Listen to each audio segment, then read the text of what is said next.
Good morning and welcome to the 16th meeting of the Local Government and Communities Committee. Can I remind everyone present to turn off mobile phones, and as meeting papers are provided in digital format, tablets may be used by members during the meeting. We've got apologies this morning from Graham Simpson, who unfortunately cannot be with us today, and we move to agenda item 1, which is decision on taking business in private. The committee is invited to agree to take agenda item 4, consideration of its draft report and payments to returning officers in private. Are members agreed? Agreed. Okay, thank you for that. We now move to agenda item 2, which is draft budget scrutiny 2017-18. So this agenda item is split into two panels. For this evidence session on the Scottish Government's draft budget 2017-18, the committee will hear firstly from the Minister for Local Government and Housing, focusing primarily on the housing and communities aspect of the budget. And in doing so, can I welcome Kevin Stewart, Minister for Local Government and Housing. Good morning, Minister. And also welcome Caroline Dix, Head of Affordable Housing, Angus Macleod, Head of Home Energy Efficiency Programmes for Scotland Unit, Barry Stalker, Spending Review Team Leader, Scottish Government. Good morning, everyone. Thank you for coming along this morning. That's appreciated, and can invite the Minister to make a brief opening statement. Good morning. Thank you, Convener. The setting of the draft Scottish budget is taking place against the backdrop of tough public expenditure conditions driven by Westminster. Austerity is a choice, not a necessity, in my opinion. Despite this, we have managed to secure further significant investment for housing, including for our ambitious affordable housing supply and energy efficiency programmes. Our draft budget for 2017-18 shows our commitment to delivering on these, with an increase to the housing supply budget of 3% and to fuel poverty and energy efficiency of 10.5%. I'd like to take each of these in turn, starting with how we are increasing the capital spending on housing supply. The budget document notes that the total spend on more homes will be £603.615 million, which together with the housing programmes for TMDF, which covers Glasgow and Edinburgh, which sit in the local government budget line, means that the total investment will be provisionally £699.704 million. 99% of the More Homes Level 4, in fact £375 million of it, continues to be capital funding to be directly invested in the Affordable Housing Supply Programme, chiefly for new social housing.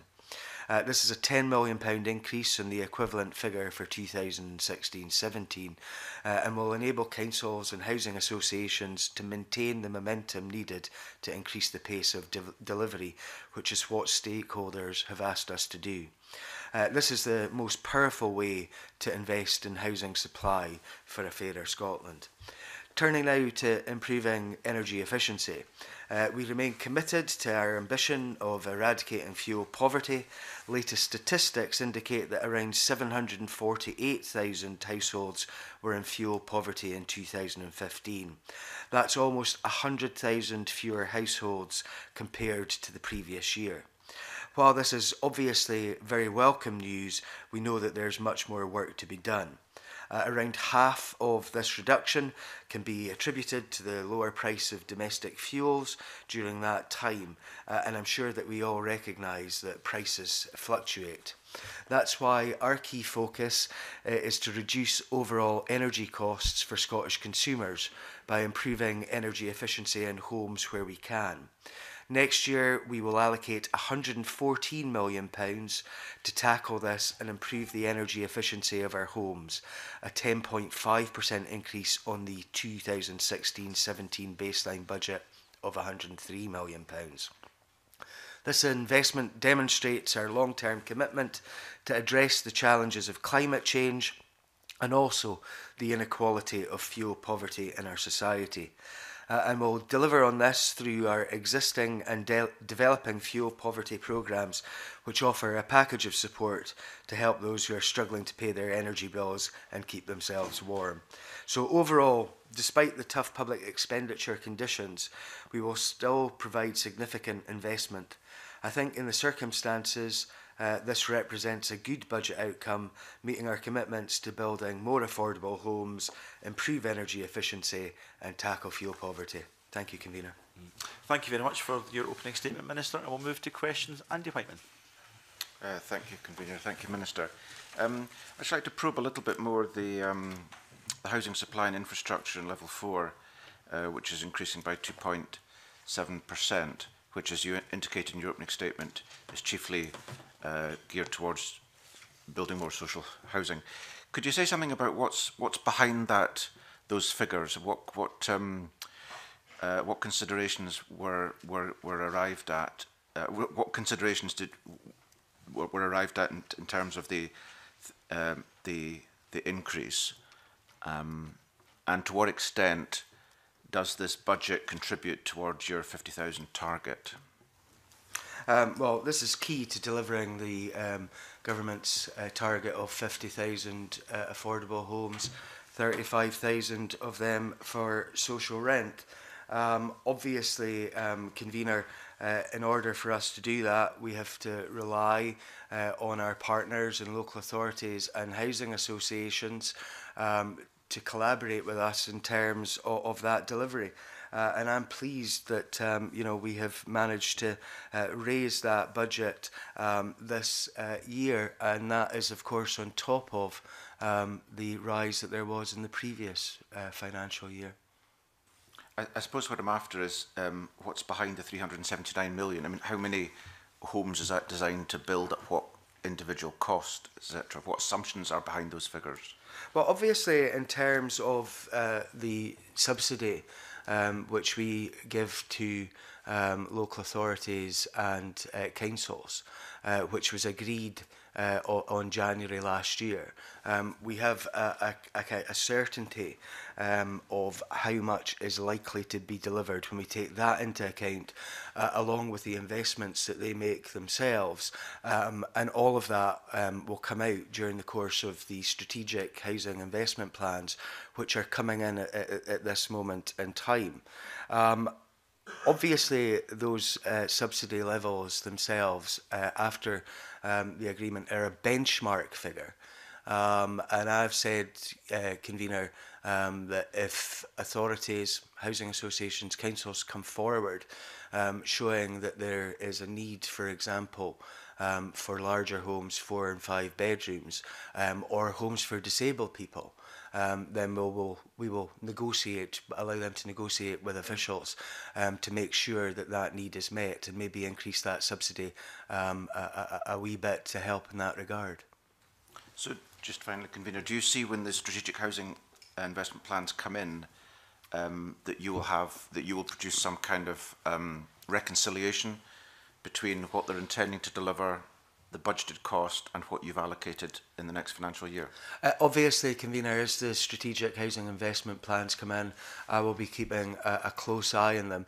I have to admit to the committee that during the course of the Christmas holidays, I will be my usual Anarakish self, because I intend to go through all of the plans that have come in myself, to make sure that they are robust and that they will help us deliver on our targets.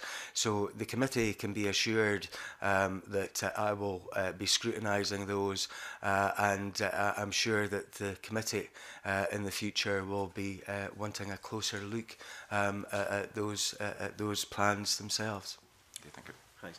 Can I just ask for a little bit of clarity, Minister, about those plans that come in from the local authorities? In the case of Glasgow, my own local authority, they of course administered the Housing Association grant on behalf of the government. So when those plans come in, do they come with a costing, or do they have indicative figures already of how much money they've got to play with in the system? Does that sit with them for the next financial year, or would they get that at the start of next year along with, let's say, the finalised revenue support grant? Convener, you're right to point out that Glasgow and Edinburgh are somewhat different in terms of the way that they're funded. TMDF, as I mentioned in my opening statement, which is the transfer of management of development funding, is the way that they are allocated the money that they need. The plans themselves are costed, Convener, and again, that is something that I will look at over the course of the Christmas holidays. I think that we now have the majority of the ships in. I think there are still one or two authorities that we are still waiting on them to actually give us the indication of what they're going to do.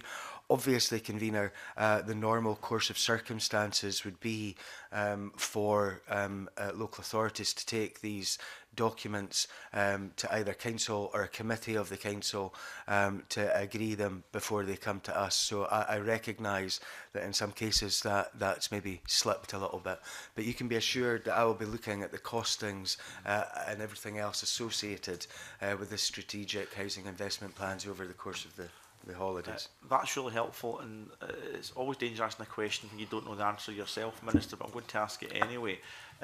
In terms of those plans, what I was trying to get behind was that the monies that each local authority will receive via, well, Glasgow Rams are very different from the rest of the country, but when housing associations make bids for a grant subsidy, will the monies given in each local authority area depend on the quality of those strategic housing plans and the strong case they make, or will it, or is there indicative figures already exist for spending in local authority areas? That's what I'm trying to establish.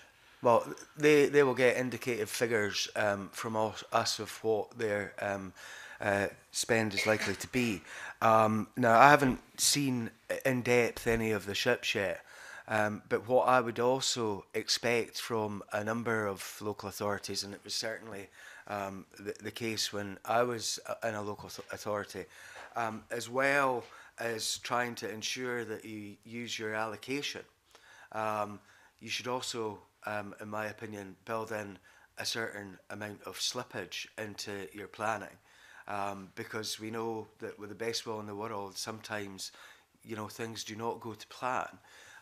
So, you know, you've got the ability to shift onto something else if you possibly can. Beyond that, Convener, and this is one of the main reasons why I'm going to take the overview and have a look at them all, is that I've been quite clear as I've been talking to housing conveners and others across the country. If there is an area that is unable to spend their allocations during the course of the piece, I will shift that resource to areas that can deliver. Obviously, Convener, my ambition and the government's ambition is to make sure that every single part of Scotland benefits from this very ambitious housing programme. But if that stalls in certain places, you know, we will look to shifting resource. That's helpful. I know Elaine Smith wants to follow up on some of that. Thanks, Convener. Good morning, Minister. Thanks for joining us. It's very brief clarification at this stage that I wanted. My colleague Andy Whiteman mentioned the sum of 379 million capital, and that's what we had in the SPICE briefing. But I had thought in your opening statement, Minister, you mentioned 375 million. Could I just clarify that? Are these two different figures, or is it 379? It's 379.115 million for housing supply and infrastructure, and 375 million for the core capital programme to deliver the 50,000 affordable houses. Okay, thanks. I think we just needed to have that clarified. Thank you. Okay, Ruth Maguire. Thanks, Convener. Good morning, Minister. I'd like to ask about the provision of housing for disabled people and for folk with particular needs and aids and adaptations, etc. Within the 50,000 affordable homes target, have you considered whether there needs to be specific targets for the delivery of wheelchair accessible houses? Convener, I thank Ms Maguire for that question. The funding decisions around these things are based on the priorities of local authorities as outlined in their housing needs and demand assessments, their local housing strategies, and also the strategic housing investment plans. And another reason why I'm going to look very carefully at strategic housing investment plans. Housing for social rent already has to meet our accessibility standards. But funding, as I said, is also available for specialist housing. For example, helping folks with much more complex needs living independent lives in their own homes. I mentioned earlier that the grant subsidy that we provide, they're benchmarks, they're not flat rates. And I would repeat what I said earlier about the flexibility of all of this. I've made it quite clear to local authorities and housing associations, if they are going to do something which is above the norm, particularly when it comes to larger houses and housing for disabled folk, you know, we will negotiate subsidy levels around about that. You know, I am absolutely determined to make sure that the housing needs of folk in individual areas are met. That's why I'll scrutinise the strategic housing investment plans as much as I will. Beyond that, I'm aware, having been around and about in recent times, that many places are already ensuring that they are bringing disabled groups in to discuss needs. I was questioned in Argyll a few months back around about a development there, and did some exploration afterwards to see what was actually happening. And I have to say that I was fairly happy at the level of communication that there had been between the developer there and disabled groups. Obviously, the government has recently put forward its Disability Action Plan. Jean Freeman has been at the forefront of that. There are elements within that plan which emphasise the importance of housing. And I would want to make sure that the ships take cognizance of what we have committed to in the Disability Action Plan, and that we get this right for folks right across the country. As a constituency MSP, I'm aware of sometimes the difficulties that there are in accessing houses, particularly with folks with the most complex needs. We need to get this right for everyone. Thank you, Convener, and I welcome that message around the flexibility where local authorities are wanting to do more. Thinking about adaptations, I mean, this is a thing that comes up a lot locally for me. The Help to Adapt pilot ended in 2016-17. Are there going to be any changes to the budget for adaptations as a result of that pilot? The adaptations budget has provided resource funding to help registered social landlords to provide housing adaptations for older and disabled tenants. Functions and budgets relating to housing adaptations for local authority tenants, owner-occupiers and private tenants are part of a range of local authority functions that have been delegated under the Public Bodies Joint Working Act 2014 to the new Health and Social Care Partnership. We recently had the Independent Adaptations Working Group report, which recommended that fundamental changes were made to the delivery and funding arrangements for housing adaptations. And their recommendations were piloted before being rolled out nationwide. 5 demonstration sites were included initially. That was Aberdeen, Borders, Falkirk, Fife and Lochaber.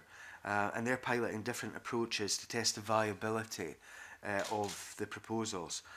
This work, known as Adapting for Change, will run till the end of this financial year, 2016-17, and an evaluation of that Adapting for Change scheme is being undertaken by Craigforth, and findings are due from them by the end of February 2017. In line with the 2016-17 investment, we'll provide £10 million for registered social landlords to deliver adaptations to help older and disabled folk live at home independently and safely. Thank you, Convener. Okay, Elaine Smith. Thanks, Convener. Just a follow on from that, Minister, I appreciate you've talked about discussing different options with different local authorities. But in terms of homeless units, for example, I'm sure you'd agree that it's far from ideal for people to be in homeless units for any length of time. But what I've found is that if there's not suitable adapted wheelchair accommodation, then there may not be any other choice. So has any thought been given to specific adaptations in homeless units for councils? That's an answer I don't have at my fingertips. If Miss Smith wants to give me examples and write to me about examples that she's come across where there have been difficulties, I will certainly look at that. I will also undertake to look at what provisions that we have in local authorities to deal with folks who find themselves homeless with disabilities. Thank you, Convener. Okay, Kenneth Gibson. Thank you, Convener. First of all, I'd like to thank you for your comment about if local authorities are being a bit sluggish in bringing forward housing development, see what the Scottish Government would be looking to kind of step in. I think that's very important. Certainly it's an issue I would want to discuss with you in a private capacity in the next few weeks. But going back to the budget, page 92 of the draft budget, you say in 2017-18 we will help tackle infrastructure blockages through a flexible grant and loan fund. And I'm just wondering what you mean by that, and if you can talk us through it just a wee bit. Convener, obviously we have recently introduced the £50 million infrastructure fund to unlock housing sites across Scotland. Now, in terms of private developers, they can access loan funding to do this, and I recently announced the first loan of £7.9 million to support development at Granham in Aberdeen. I hasten to add, Convener, that that's not in my own constituency, where 600 homes will be delivered as part of the first phase there, with a potential of up to 4,700 homes coming forward there in subsequent phases. So the idea of the infrastructure fund was to unlock sites where there were difficulties. The access to that funding, as I said, is loan funding for private developers and grant funding for public sector developers. Thanks. And what impact do you think this £50 million will have in terms of being able to lever in additional housing? Is there any kind of numbers in mind that you have, both private and public? I think it's very difficult to judge that at this moment in time, Convener, because this is a new fund. It's in its early stages. There have been a number of applications to the fund. There has been some money drawn down. I think one of the key things which we need to do is to make folk much more aware of the availability of this fund, which is something that we will do. So it's something that I will keep an eye on, analyse. It's like everything else that's new. Sometimes it takes a little while to bed in. But I'm hopeful, that we will eventually see this fund open up the opportunities to build much more. As I said, the Granham loan will initially bring 600 homes forward with a potential of 4,700. For a loan investment of 7.9 million, that's a fair whack of houses. Yeah. It's very significant. That's why I'm interested in it. Thanks very much. Can I just check, Minister, the reading you have over the holiday period of all these strategic housing plans coming in, rather you than me, Minister, but I'm delighted that you're doing it.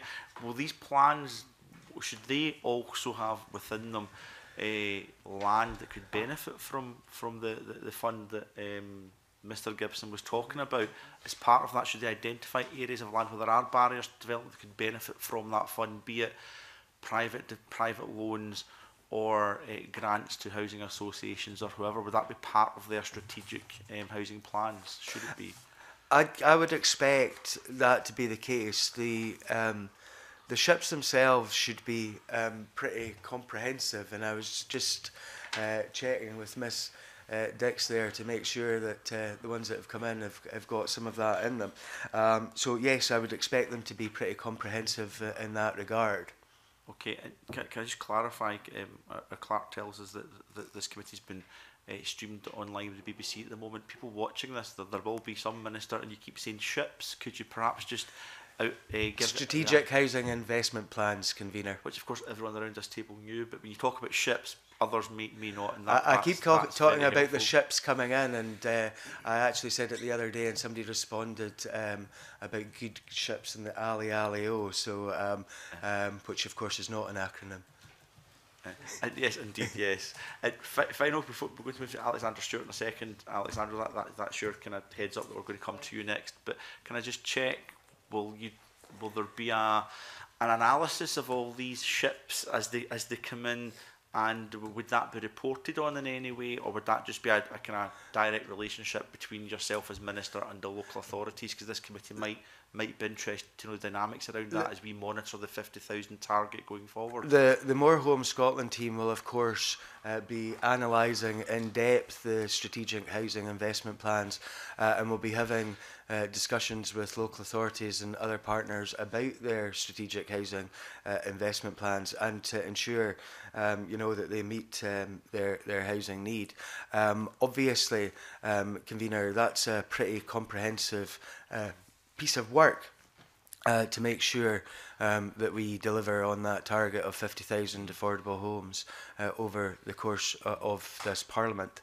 In terms of the strategic housing investment plans themselves, in the main, I would imagine that many of them are already public documents because they will have gone to council committees or to full councils for their approval before they have been sent to my team of officials. Of course, local authority aspirations understandably should outstrip the budget available for affordable housing. I actually hope it does, or else they're not really doing their jobs properly. But will that be pulled together across 32 local authorities so that we would know actually in the next 5 years if local authorities had all the investment that they wished, that would provide not 50,000 units but perhaps 60,000 units or 70,000 units based on those strategic housing investment plans? Is that something that's pulled together at a national level, something that this committee could perhaps take an interest in going forward? I think in terms of delivery, first of all, convener, I've already talked about the austere times that we live in, and the fact that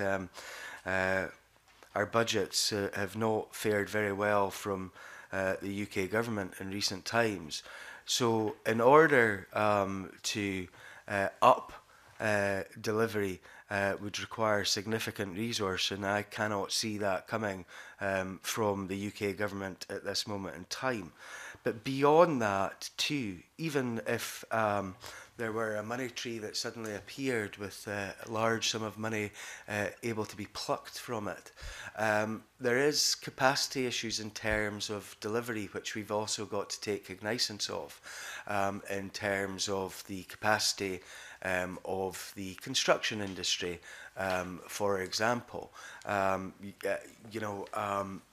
We've got a piece of work going on at this moment with partners, which is being led by Jim Mather, the chair of Homes for Scotland, to try and ensure that we have the capacity to deliver in terms of construction, and we have the right skill set there.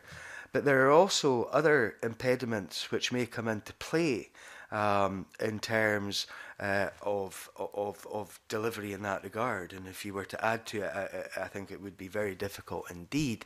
And that's things like if we end up with a hard Brexit, for example, about 10% which I think is a conservative estimate. About 10% of construction workers here in Scotland at this moment in time are from Eastern Europe. You know, if we end up with a hard Brexit without freedom of movement, you know, we have to look very closely at what can be delivered.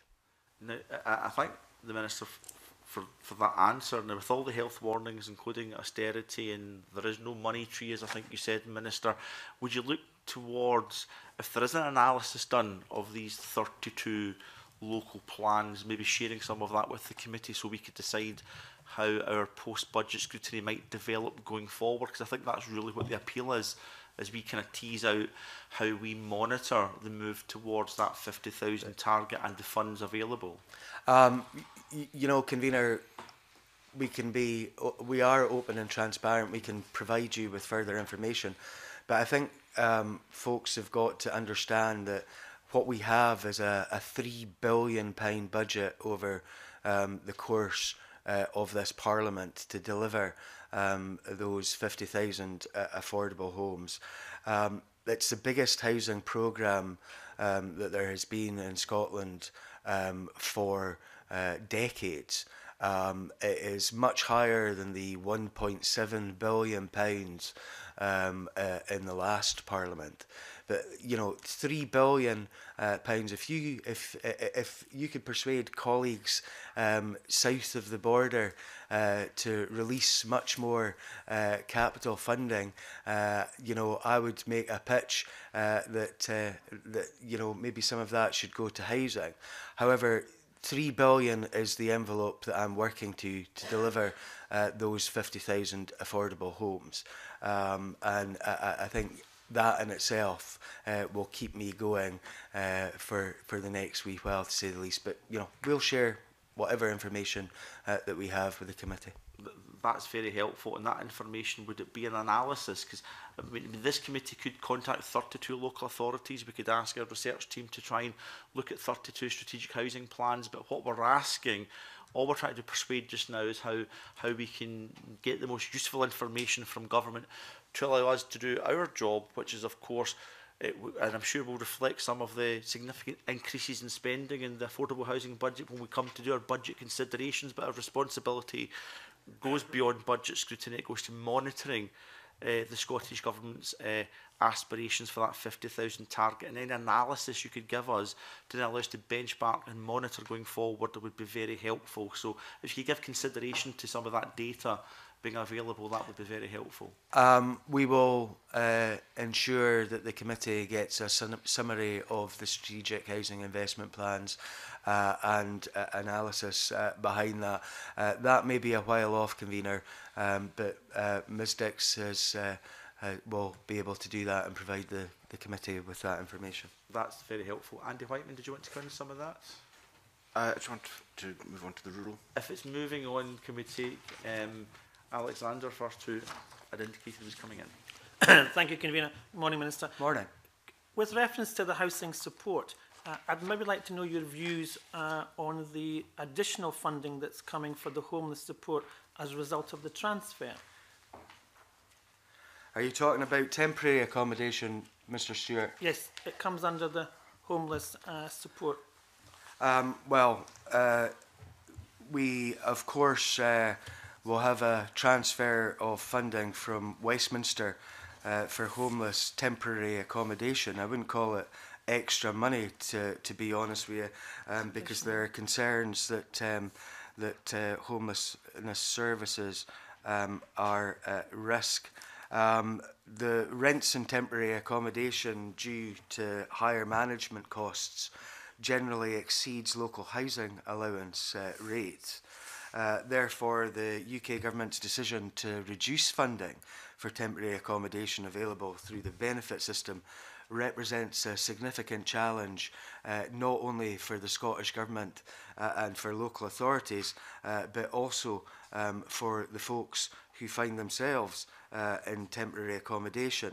The temporary accommodation group has been working on the impact of rent capping on temporary accommodation since 2013, Convener. While the Scottish Government is not able to fully mitigate the UK Government's programme of welfare reform, we are committed to ensuring that temporary accommodation is of a high quality and serves the needs of its residents. And we're working with councils and the third sector to ensure that this happens. We're also working with Alacho to consider, and I'll stop there because I reckon that's another acronym. That's the Local Authority Chief Housing Officers Association, for what is a reasonable cost for temporary accommodation provision, as well as looking at how local authorities manage temporary accommodation. We've already begun a stream of work with our partners and local authorities, how best to allocate the resources and funding that will be available for temporary accommodation. We're also in discussions with COSLA to establish a fair model for fair distribution for temporary accommodation funding. And we also need to rethink the role that temporary accommodation plays and see what we can do to improve our use of this resource. If Mr. Stewart is able to talk to his colleagues in the UK Government to try and help us out and not reduce the funding, that would be extremely useful for the Scottish Government, for local authorities, and of course for those folks that are in need. And in responding to that, Minister, do you believe that the homeless services are at risk from the lack of funding that's going into local government with reference to that specific area? What I believe is that it is a challenging time for Scottish Government, for local authorities and other partners to deal with this constant cutting of these services by the UK Government. And one of the things which is particularly galling, convener, for myself and for my colleagues, is the fact that we are told, that powers are being transferred, but we are not getting the resources that there has previously been to deal with these kind of situations. A similar scenario happened, of course, with work budgets, the budgets to help disabled folk into work, which were devolved with an 87% cut. This, as far as I'm concerned, is completely and utterly unacceptable. And if Mr. Stewart has the ear of ministers at Westminster, I would suggest that he tells them that these kind of situations are unacceptable and that they should treat us fairly. And also, they should stop the slashing of social security and welfare funding to our most vulnerable people. Would you like to follow up any of that, Mr. Stewart? No, I'm happy. Okay, thank you. Elaine Smith? Thanks very much. I think it's in relation to this, Elaine, coming in as well. Thanks very much, Convener. Yeah, it is around this, Minister. You said earlier that there wasn't a money tree, which I think we accept, but Shelter Scotland, whilst welcoming the £470 million capital commitment, said that the government had missed an opportunity in not using its new devolved tax powers to raise extra funds, and they warned that cuts to local government core funding risks hitting homelessness services. So whilst no money tree, there was, with the devolved ability to raise tax, an opportunity there to have extra funding available rather than cuts to local government. So I wonder what your comment would be on that, and specifically, could I ask you, there's different types of homelessness, obviously. Specifically, I think we've noticed a rise in street sleeping, certainly in big cities, particularly Glasgow. So I wonder if you could perhaps tell us what specific plans there are to address rough sleeping, street sleeping. Convener, let me deal with the last part of the question first. In terms of homelessness presentations, the questions that are asked by local authorities are, have you slept rough in the last 3 months? did you sleep rough last night? That's questions that are asked when people present to local authorities. In both of those cases, the percentage of folk who are replying yes are down. 4% and 6%, if I remember rightly. However, those are the folks who are presenting to local authorities. Like Ms Smith, convener, I've heard anecdotally that there seems to be a rise in rough sleeping, particularly in Glasgow. To ensure that we have the right information, I've asked Glasgow Homelessness Network if they will help the government in terms of ascertaining what numbers actually are. And they have agreed to do that. Obviously, as we move in to the winter months, we will see the opening of the Glasgow winter shelter again, which will give us an indication again if there has been a rise. So the committee can be assured that I will continue to keep a close eye on all of this and try and get the most robust data that I possibly can. Because, Minister, yeah. could I interrupt you on that point before you obviously address the shelter comments?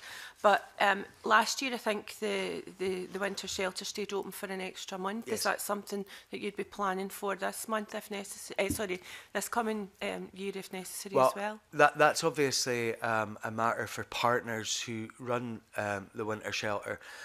There was analysis done on what happened last year.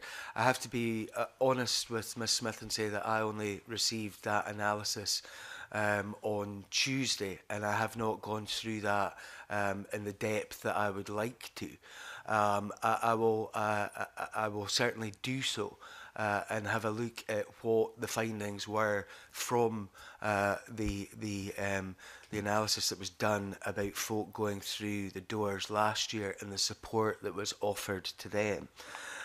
A lot of this, as the committee is well aware, are services that are delivered by local authorities. What I have been doing in recent times is going round various organisations who are dealing with homeless folk and talking to homeless people themselves about their experiences to see if we're actually getting all of this right. Beyond that, I think the key thing for me is preventing homelessness in the first place. And that is why we have put so much effort into the housing options hubs to make sure that local authorities are exporting best practice and making sure that they are getting it right for those folks who find themselves in the tragic situation of being homeless. But prevention, I think, is the main thing. Beyond that, this also has to be an area of work which is cross-cutting across government to make sure that we get mental health services and addiction services and other areas of work to gel in to deal with tackling homelessness. So this is something which is key as far as I'm concerned, and that's why I've been out and about as much as I have been to get a true picture of what is going on out there. In terms of the tax situation, the government laid out its tax plans very clearly in its manifesto in the run-up to the elections. And the tax proposals that was put forward by the Cabinet Secretary were designed to protect low and middle income taxpayers. but generate extra revenue over the course of the parliamentary term by forgoing the substantial real terms cut that there would have been in the 46% band. I recognise that some parties have called for an increase in the top rate, and the SNP manifesto itself said that we would look at this in 2018-19 after we had ensured that an increase would not lead to reductions in tax because of richer folks moving their tax situations south of the border. It would be much easier to deal with some of these things if we had more powers to actually ensure that we could enforce. But what we could actually have if we were to raise those rates in the top band is a number of tax exiles going and placing their affairs south of the border and actually taking in less tax, less income for government to spend on vital services if we were to do that.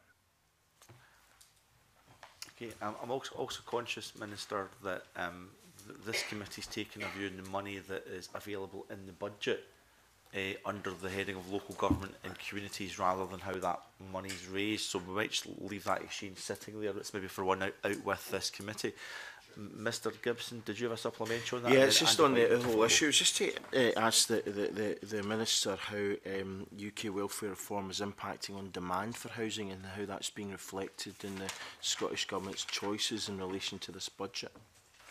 I think that UK government policy, social security policy, is having an effect in almost every aspect of life for some of our most vulnerable people.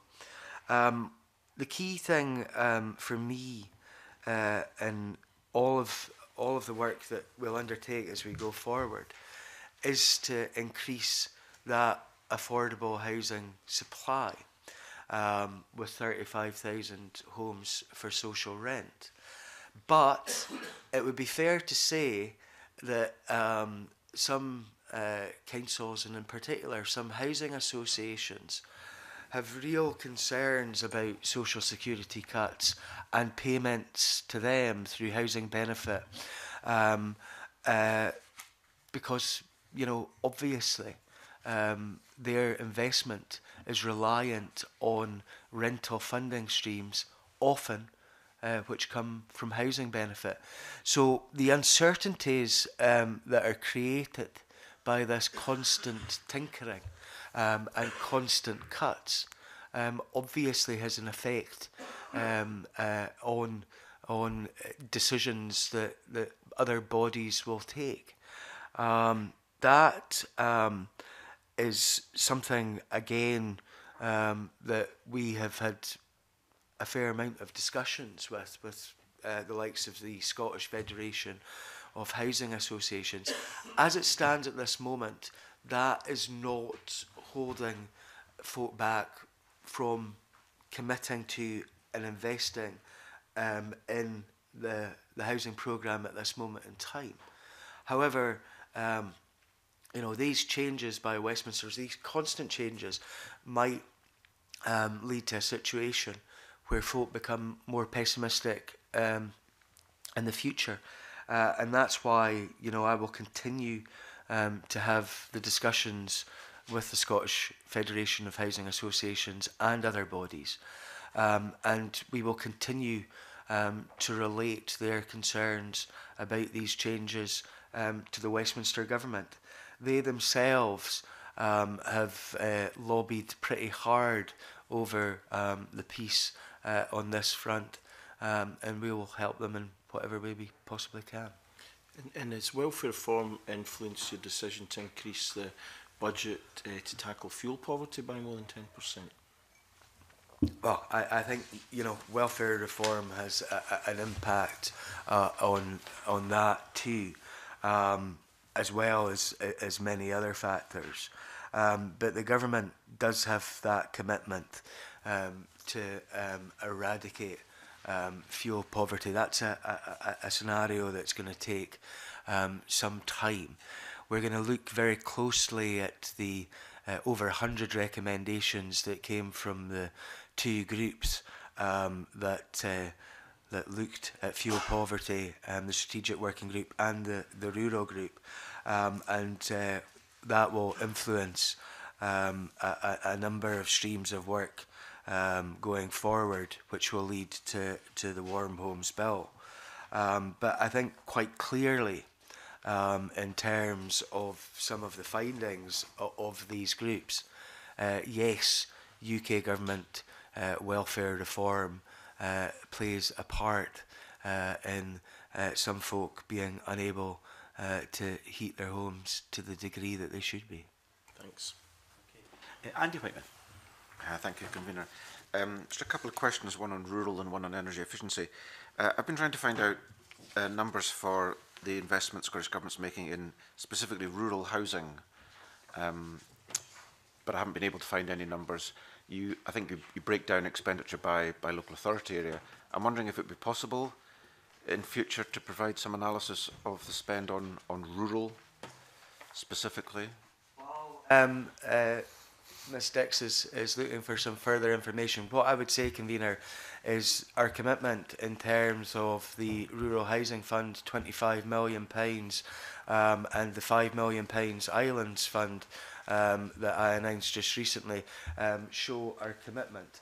Are we able to break it down by anything else?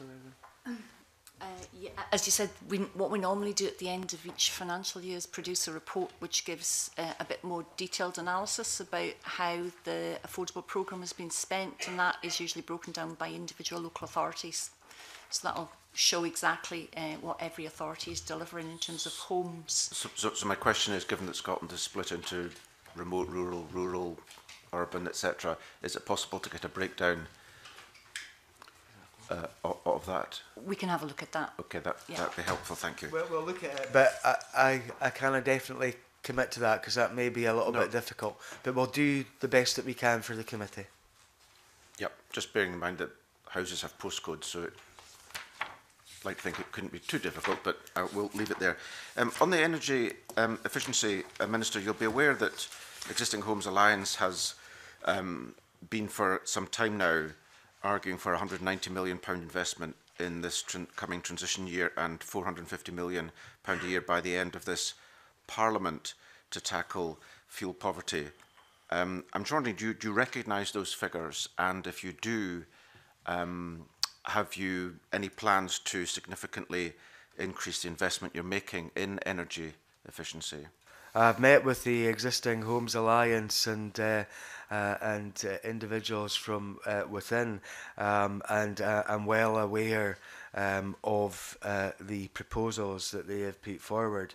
The programme for Government has committed over £500 million to SEEP over the next 4 years, which sets out a clear commitment to tackling fuel poverty and to improve energy efficiency. That's substantial public funding.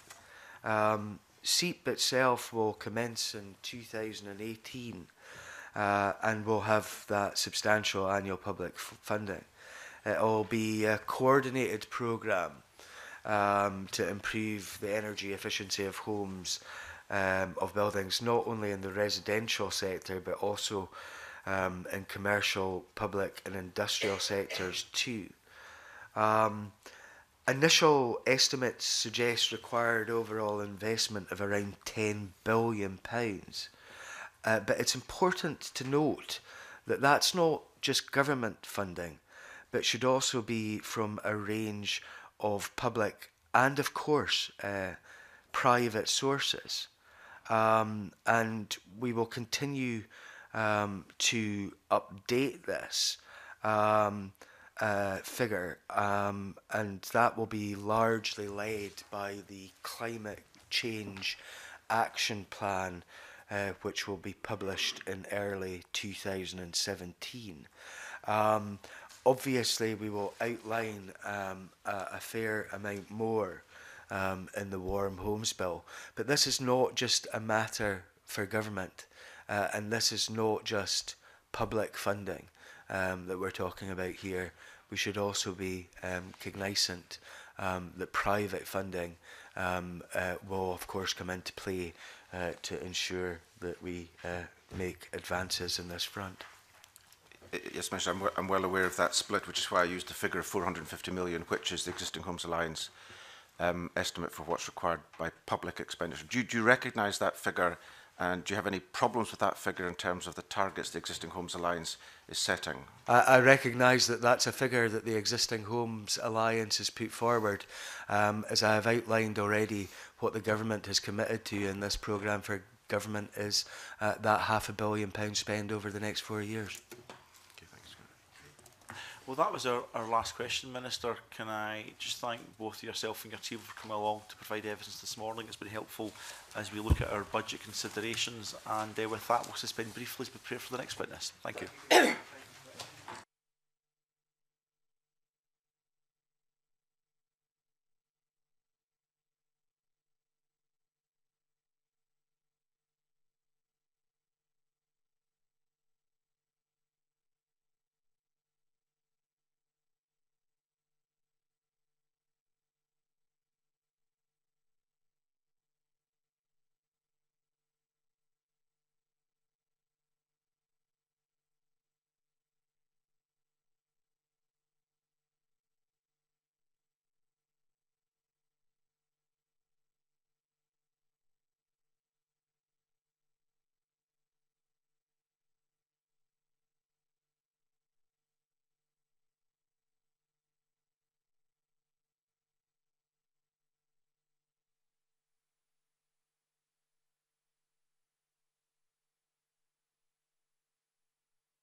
Okay, good morning and welcome back everyone. We now move to the second evidence session of the Scottish Government's draft budget 27-18, and the committee will now hear from the Cabinet Secretary for Finance and the Constitution on the local government aspect of the budget. And can I welcome Derek Mackay, Cabinet Secretary for Finance and the Constitution. Good morning, Cabinet Secretary.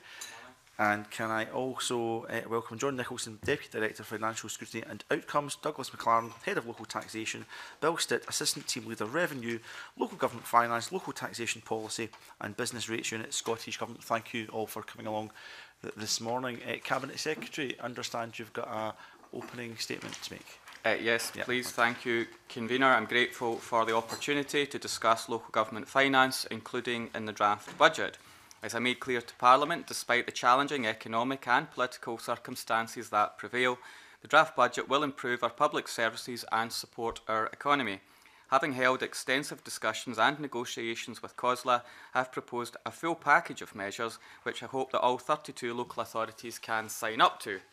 The total funding package for local government, as set out in the draft budget, amounted to over £10.131 billion, but once various sums of money from other portfolios were added to the total settlement, as set out in the consultation circular, it amounts to almost £10.253 billion. This includes general revenue and capital grant funding, specific revenue and capital grants, and the distributable non-domestic rates income. The Scottish Government guarantees the combined general revenue grant plus the estimated non-domestic rates income. I'm well aware of my previous committee appearance that members of this committee had some reservations about our commitment to use the extra money raised through our council tax reforms to directly fund schools to help close the attainment gap. We have, as you know, listened to those concerns and decided that this money should be funded from central resources, and we've increased the funding to £120 million next year for the Attainment Fund. We've also maintained Council's share of capital funding with a £150 million increase compared to this year. In addition to the settlement total, we'll transfer an additional £107 million from the NHS on top of £250 million transferred this year for health and social care partnerships, which will meet the full costs of our joint aspiration to deliver the living wage for social care workers. And this has been warmly welcomed by the Scottish Care and the Coalition of Care and Support Providers in Scotland. Over and above these sums, and as a result of our decision to fund the Attainment Fund from central resources, local authorities will have £111 million more council tax income to spend on services, with the option of adding a further £70 million following our decision to lift the council tax freeze. Together with this central funding and local taxation amounts to spending power rising by £240.6 million or 2.3%.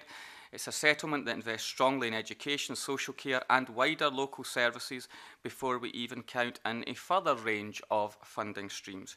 Funding to support local government services will see a real terms uplift broadly comparable with the Scottish Government uplift in the 2017-18 draft budget. Turning to non-domestic rates, the draft budget outlines our proposals in the context of the 2017 revaluation of non-domestic properties by the independent assessors. The assessors have now published draft revaluations online. To maintain competitive business taxation, I'm not proposing to insist on a revenue-neutral revaluation, but instead propose to cut the rates poundage by 3.7% to 46.6 pence. We'll expand the small business bonus scheme by raising the eligibility threshold for 100% relief to £15,000 rateable value so that it exempts 100,000 properties from rates.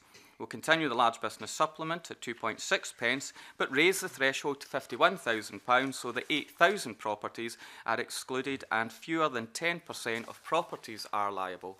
Our non-domestic rates income has been considered by the Scottish Fiscal Commission, which has considered as reasonable the economic determinants underpinning this estimate in line with its current remit. In summary, this is a fair settlement for local government, and we're committed to a partnership approach with local authorities to deliver the agreed package of measures, and I'm happy to answer any questions. Okay, thank you, Cabinet Secretary. You might return to some of the numbers you said in your opening statement, which were very helpful. I think the first thing to ask might be in relation to the statistics that you use. Can you confirm whether you've used, in comparing to the last financial year, the financial year we're just coming towards the end of in the new financial year, whether you're using draft budget statistics from the previous financial year or actual spend from the previous financial year? No, it's more appropriate to use like for like, so we compare draft budget with draft budget. It's not appropriate to compare the end year spend with the start year spend. It's two different figures, and I think that's where some people have got their numbers wrong. That's helpful. Now I'm looking at two tables prepared at Spice Briefing for today's meeting, which don't include some of the numbers that you've outlined, some of the spends you've outlined, Cabinet Secretary, where they would look at, if you look at actual spend, they would say there's a 3.2% real terms cut in local authority budgets, but if you look at the draft budget, it would be a 1.6% real terms cut. And I'll come back on to that figure in a second, but we now appreciate why you're using draft budget with draft budget. So the proposition there is a 1.6% cut. Can you tell me what those figures don't include? So you listed some other spends there which are not immediately obvious within the draft budget document because they don't all sit in the one place. So could you tell me what is not included and what would be a notional 1.6% real terms cut? Well, there's no doubt about it that local government funding is incredibly complex, because within the draft budget document there's a local government table, of course, and then from other portfolios there's funding that goes to local authorities and local government services for very specific outcomes. So you have to take that into account. Then there are other matters that will support local government services and local projects, for example, city deals. So there's a range of other funding streams that come into play, and there's other funding streams that are delivered over the course of a year, as well as the demand-led funding streams that exist.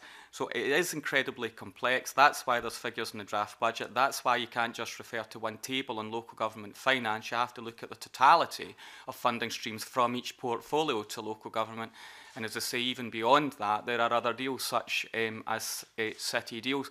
We pull all of this together, we send a circular to local authorities to give them their financial position. But even that is supplemented by further funding streams that go over and above that. And that's why when you look at the headline figures, it's a fair and a strong settlement that actually shows an increase. Now, as well as all of that, we have the matter of council tax, where this Parliament has considered the issue of the multipliers, which generates £111 million more for local authorities. Every council keeps every penny of council tax, and by lifting the freeze on council tax, it will ensure that local authorities could raise a further £70 million. But even excluding the potential to raise council tax, the 3% cap that we have proposed, there is still an overall increase of spending power for local government services as a consequence of our budget decisions.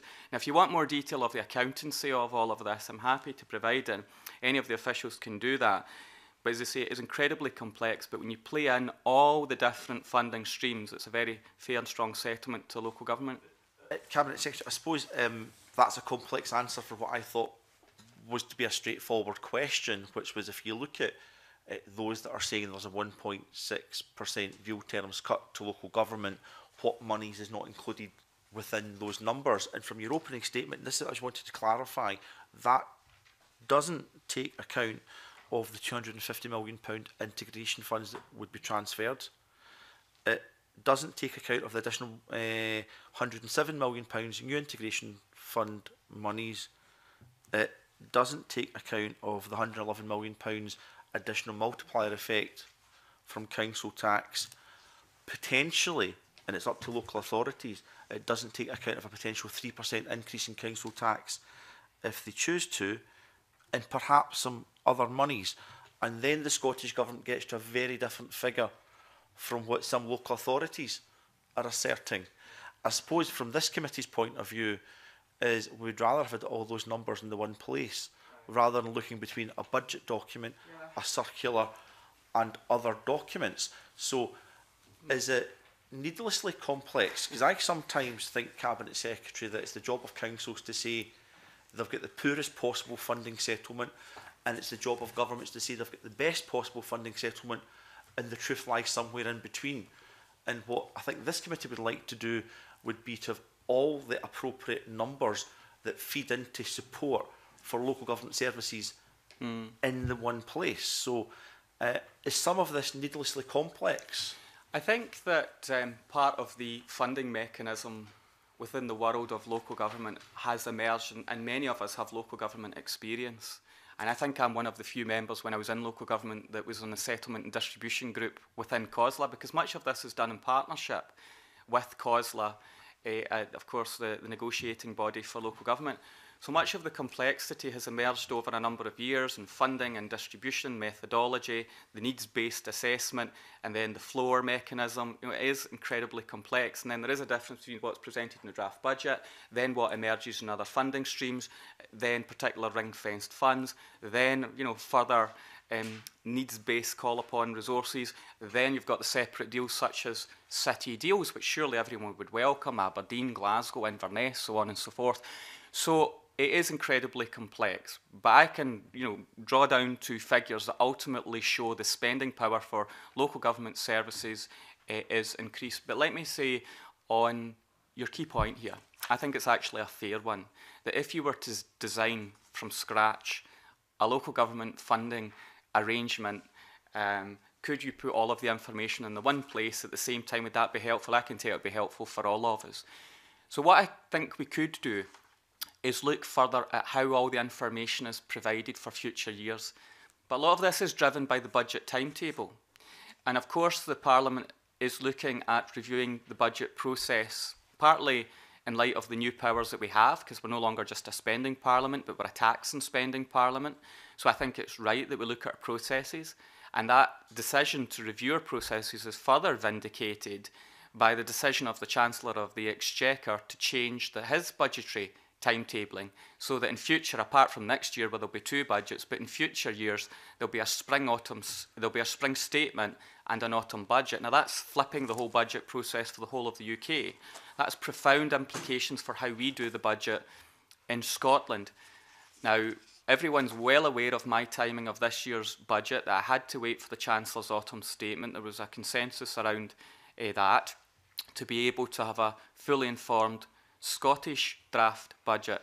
So I think there is the opportunity to refine that process, but also I will absolutely commit to look with officials who are very dedicated and well-informed officials as to how we can try and get as much information in one place and simplify this as best we can. But I say again, Convener, in all seriousness and sincerity, that the complexity of local government funding has come from years of process, years of deals and arrangements to ensure that we make the right decisions around how we fund local services and deliver the needs-based approach. I know, Convener, you've got particular interests around issues such as poverty and attainment and needs, and all of that does feature within the very complex mechanism that exists, and then how we consult with local authorities in their assessment and the negotiation. So incredibly complex, and then there's the interpretation of the figures. But when you boil it down to what a local authority has to spend at the end of the day, that's a really interesting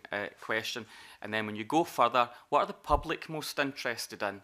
I think they're most interested in what is being spent in the services in their area, and that's where you can play in a whole host of funding streams that you can't just discount as an accountancy exercise. You say that's new money, that's real money, that's additional money for things that matter to the population of Scotland. And in all of that, I can point to specific funds and financial arrangements that have supported those services in this budget. Okay, Cabinet Secretary, could you put it on one place for us ahead of our final reporting exercise on the draft budget? Can you write to the committee and outline every single budget line where the Scottish Government asserts that additional monies are going to support local authority services, and we can consider that in detail ahead of reporting in relation to the local authority budget? I will commit to do that, and the only one caveat that I would add is what I've explained, that there are some funding streams that still may land even after that exercise is complete. That'll be more money. That's additional funding streams. Not necessarily new money, but additional funding streams that go to local government services. But I'll absolutely commit to give you that figure, that analysis, as quickly as I can in the timescales that you've set out. And then our committee can contrast Absolutely. that with assertions made elsewhere about levels of cuts. Absolutely. Now, I'll pick one bit of scrutiny numbers that are available, and then I'll feed into my colleagues. Now, had there been more time, we'd have done more of an exercise around this Cabinet Secretary, but as you've said today, £250 million health and social care integration fund monies transferred from the health budget through to the new partnerships, and an additional £107 million on top of that. Now, we know some of that was to deal with wage pressures in the social care sector and making sure the living wage was paid. I know from Glasgow that some of that money has been invested in step-down beds and care home beds to deal with matters of delayed discharge and the like. So some of that would be very real pressures that would sit on local authority social work budgets that they would have to fund from their general funding stream if the integration funds didn't exist. So can you put on record what you would consider some of the financial pressures that you think those monies will ease in local authorities? Well, even on the health and social care transfer figure, and I think it's absolutely correct to say that that transfer has happened before from health to frontline social care. And I'm baselining the £250 million in the budget, so that's £250 million, and then, of course, the £107 million, which was and is a matter of negotiation with COSLA. I believe that it does fund the full implementation for the full year of the living wage that was negotiated last year, but this funding allows living wage to be delivered for full year, and then on an ongoing basis in perpetuity, that improves the quality in the system, and further resource for sustainability of service, and also support around the very specific requests that we made to local government around carers and veterans as well. But every single part of the public sector will be delivering efficiencies at this time. We're all consuming extra pressures on the public sector, so is the private sector. Incidentally, I may add, for example, the UK apprenticeship levy, but on integrated joint boards, I think we need to understand that this process of integration was a consensual position by the whole Parliament to bring frontline social care together with that health commitment, convener. And as you have described, it's no longer cost shunting, but it's supporting the person that needs their support. It's addressing needs rather than an accountancy exercise or a kind of confrontation between health and NHS and social workers. It's integrating our funding streams and integrating our systems to give the best possible frontline quality care as we transfer from acute to community. So yes, the right infrastructure at a local level certainly helps with delayed discharges and pressure on the NHS, and equally strengthening the community infrastructure is good for the NHS. And I have a number of quotes from across the political parties in support of the integration agenda and how bringing and pulling the money together is also the right thing to do. I'll maybe ask for you not to give those quotes. I suppose the point I was trying to make, Cabinet Secretary, is part of the timing one for the budget as well, because I'm sure local authorities may have made a different view in relation to the cost pressures that those monies alleviate at a local authority level, although we did give local authority representatives the opportunity to put some matters on the record in relation to that. So that's specifically why I've asked yourself to do the same.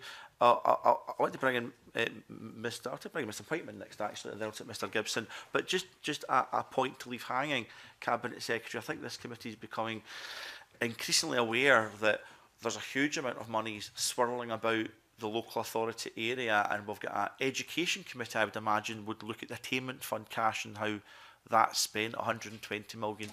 You've got a health committee now looking at £357 million of health and social care integration funds. We have got city deals out there and a variety of other spends. And we're just conscious as a committee, we're not quite sure who's doing the scrutiny, a consolidated piece of work on the financial position of local authorities and the support provided to them. So that information that you're going to provide us will be a good starting point, but I think we have to do better as a Parliament in how we follow the public pound at a local authority level. The only thing I add to that, conveners, there are, of course, audit agencies who do scrutinise the spending and revenue raising of local authorities as well, so they certainly are held to account for what they spend. I would, of course, add that it's not just government grant and council tax. Local authorities also have the ability to raise resources through fees and charges as well, which wouldn't necessarily come through government or come to government for accountability, but that's where the audit agencies would be involved, as councils and councillors have to get their accounts signed off. Okay, thank you very much, Cabinet Secretary. Andy Whiteman. Thank you, Convener. Thank you, Cabinet Secretary. A couple of questions on local tax. First of all, you indicated that you're lifting the council tax freeze, but imposing a 3% cap. How do you propose to enforce that, given you don't set the rate for council tax for councils? And the second question relates to non-domestic rates, where you're making a cut of £200 million in the revenue deriving from non-domestic rates. What economic assessments have been done as to the economic impact of that cut to the rate? Okay, fair questions. On council tax, I propose I'm in dialogue with COSLA to see if we can arrive at a partnership deal with a partnership deal with COSLA on our position. And yes, one of the asks that Scottish Government has is to ensure that if there is a council tax increase, it's not above 3%. So I am proposing to have a partnership deal with COSLA so to do. Of course, Mr Whiteman will be well aware that not every council is part of COSLA. So I've written to all 32 local authorities in Scotland outlining the government's offer, which I think is a very fair offer, and what I ask for in return. And for completeness, that includes that cap of council tax of increase, no more than 3%, maintenance of pupil-teacher ratio and teacher numbers, the arrangements around health and social care, and as I say, these are some of the key commitments I'm looking for. I'm happy to share a copy of the letter that I've sent to every local authority in Scotland to the committee for your information, and you'll see that I'm trying to reach this partnership approach. I've asked for local authorities to write to me by the 13th of January and whether they accept the package or not. Now, I have to say, if the settlement to local government was so bad, I suspect COSLA would have rejected it at a special leaders meeting, but they've not done that. They're considering the package that I've put to them and actually welcome some of the positions that the government has taken, but it's now for local authorities individually to make a decision on whether they support that package or not. I'm not proposing sanctions or imposition or anything else other than a partnership approach with local government. However, if they don't accept the deal, then clearly I'll have to revisit the position, but I hope that we reach that arrangement through positive engagement, constructive dialogue and a partnership approach. On non-domestic rates, the assessment has come from actual projected income and policy changes that I've made. So I think it is important to support sustainable economic growth at this time. I haven't had a revenue neutral position on non-domestic rates. That would have meant putting the poundage up. It would have meant increasing the poundage higher than it is in England, and that's not the choice that I've chosen to make. I've chosen to increase support for small business bonus, to change the thresholds to be more supportive on the large business supplement, to reduce the poundage for everyone by reducing it in the terms that I've described. So all of that and distributing actually what we will receive is how I've arrived at the non-domestic rates figure, all of which in terms of the economic modelling has been assessed by the Scottish Fiscal Commission, who have said my assessment is reasonable. Okay, thank you for that. On the council tax, would you accept then if you propose a 3% cap, that this is not really local tax, this is central tax? You are in effect setting the rate as you are with non-domestic rates. And the question I had with non-domestic rates is, what assessment of the economic impact have you done, if you have done any? Because there is evidence out there by academics in the past in relationship, for example, to enterprise zones, where if you have 100% relief, for example, all that happens is rents go up. It gets capitalised into rent payments if you're a tenant, and it gets capitalised into asset values if you're an owner. So it's that kind of economic impact, economic assessment of the impact of cutting non-domestic rates that I'm interested in. I understand the point that's being made. First of all, on council tax, the Parliament is within its rights, as we have done, to set the multipliers in the way that we see fit, and that raises, as we know, £111 million and more for local services, and every penny raised through council tax will be retained by every local authority in Scotland, and it is at the discretion of local authorities as to by how much they raise the council tax. But this government was elected on a manifesto proposition to cap council tax at 3%. We weren't, of course, the only party that suggested a cap on council tax, and other parliamentary parties have gone into Scottish Parliament elections with a position on council tax. So the Parliament, therefore the government's within its rights to set out an expectation of what we want to happen. Many people said that the council tax freeze for a period of 9 years was unsustainable. We're now giving local authorities the discretion to lift that, and I want to do it through partnership. Now, some of the intelligence I'm now receiving is very few councils would want to raise it above 3% in any event, but I'm holding true to the manifesto in which this government was elected. And right now, I'm in a positive dialogue with COSLA, and I've also given the Scottish Local Government Partnership the courtesy of engagement as well, but I negotiate with COSLA to achieve that, but it is a matter for each local authority. On the economic modelling around non-domestic rates, I happen to believe that the support for the small business bonus particularly has saved many of our town centres, frankly. I mean, I did an analysis in my own community, my hometown in Renfrew, to see that many town centre businesses paid no rates whatsoever or reduced rates as a consequence of that policy. So I might not have report after report after report to tell me that it's made a difference, but I know that it's made a difference from my engagement with the business community, my engagement with local businesses, and what I see, that I am sure that it's made an impact on the sustainability of town and village centres across this land. And what evidence have I got of that? Well, Andy Willocks of the Federation of Small Business says so. By giving full rates relief to 100,000 Scottish firms, the Scottish Government has lifted the prospects of smaller businesses facing a tough 2017. Or Liz Cameron, the Chief Executive of the Scottish Chambers of Commerce, very much welcomes the Scottish Government's decision to match the business rates poundage to that south of the border, and she goes on welcoming other elements of the business rate package. So clearly, folk in the business community recognise that it's the right thing to do. But I have targeted our support to small businesses and medium-sized businesses particular, whilst reducing the poundage for all businesses, but targeting support there. And I think that has supported the small businesses across Scotland. I think that's why it's been so warmly welcomed by ratepayers across the country. But just to clarify, you have no evidence of that. I mean, you talk about anecdotally speaking to businesses in your own constituency, but bear with me. But I mean, if I were a landlord in Renfrew and I was seeing business costs go down, I would just be jacking up the rent. So I'm talking about the economic impact in the medium and long term.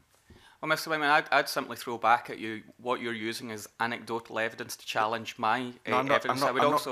I'm not putting forward any evidence. I'm asking you. Mr. Whiteman, just let the Cabinet Secretary respond, and I'll take you back in after that. I think you were trying to make the point that if I reduce business rates, all that happens is landowners, the property owners might put up rents. I'm sure that does happen in some cases, but I don't think it's universal. And I think overall the benefit of our non-domestic rates regime is one that will support sustainable economic growth, and I think has been a lifeline to town centres and villages across the country. I could also add, of course, that I propose to increase the rural rates relief from 50% to 100%, just for completeness. But on small business bonus, I do think it's made a major impact. And if there's any evidence that it hasn't, I would like to see such evidence. I believe that it has, and I'm not alone in that. The Federation of Small Business did carry out a survey, and it did show that it was a very popular and effective policy in supporting small businesses. I'll leave it there. I'll leave it there. Kenneth Gibson. In fact, the first question that Andy asked about non-domestic rates was almost word for word the one I was going to ask, although the figure of 200 million should actually be 162.7 million. But is it not the case that Colin Borland of the Federation of Small Businesses said in 2011, but without the small business bonus scheme, 1 in 6 small businesses in Scotland would have went to the wall? I am familiar with that quote, and I believe it because, let's face it, there have been quite turbulent economic times between the crash and other pressures, and I think town centres have had particular pressures as well. That's why the government endorsed the town centre first principle and has supported small businesses and targeted a release to small and medium-sized enterprises as well. So I think that all members should reflect on that comment, and I suppose it's an overall approach to taxation that we are trying to be more progressive, and I think that this approach fits within that.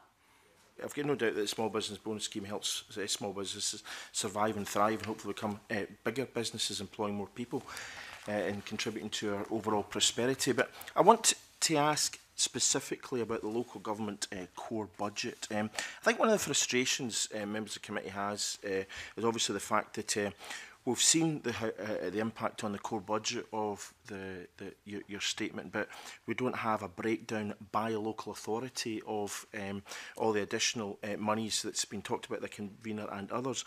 But if we look, for example, in terms of the core budget with the additional council tax through the increase in the bandings, if we look, for example, at my own North Ayrshire authority, the core budget will be down 3.863 million. Elaine Smith's North Lanarkshire will be down 14.401 million. But yet, East Lothian will be up 1.413 million.